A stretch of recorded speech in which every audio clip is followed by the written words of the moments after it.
Jane's got that shifty, body buried under the porch look about her, and she visits Carol to ask what she knows about the night Lucy died. But Carol is agitated about Max in prison and wants more shifts at Beale's to pay for his solicitor. When she breaks down in the Vic, Sharon takes Carol to see her solicitor, and she starts to question why Jane's so certain of Max's innocence.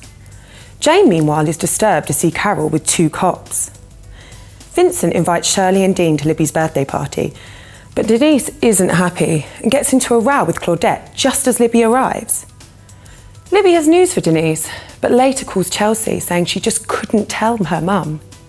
Meanwhile, Phil attacks Vincent for changing the name of the Abbot to Pearls, and while Kim wants him out, Claudette tells Vincent that Phil will get what's coming to him.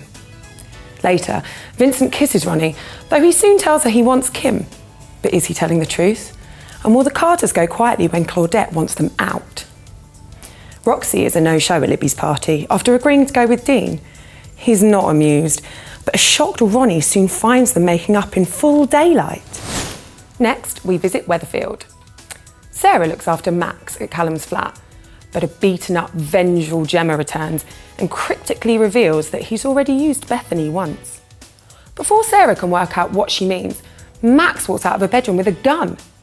Callum manages to prise it off him, but that's too much edge for Sarah, and she dumps Callum. He's desperate for her not to blab about the gun and produces a photo of Bethany doing a deal on his behalf.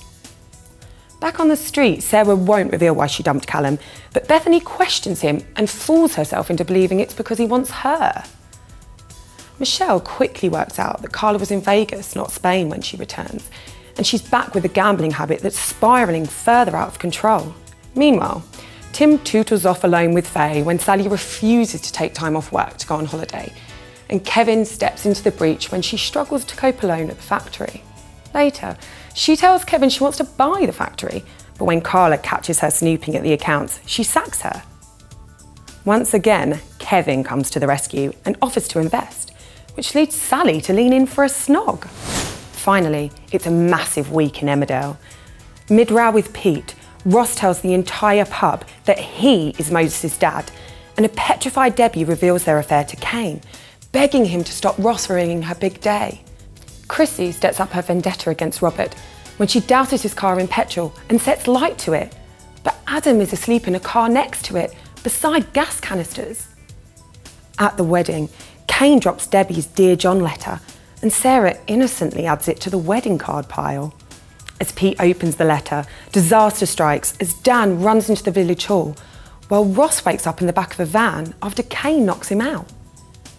James and Emma rush to the site of the disaster, and injured villagers are taken to the hospital as another resident bundles a dead body into a boot. The emergency services eventually arrive, and as the shocking news spreads, one local has blood on their hands. But who is it?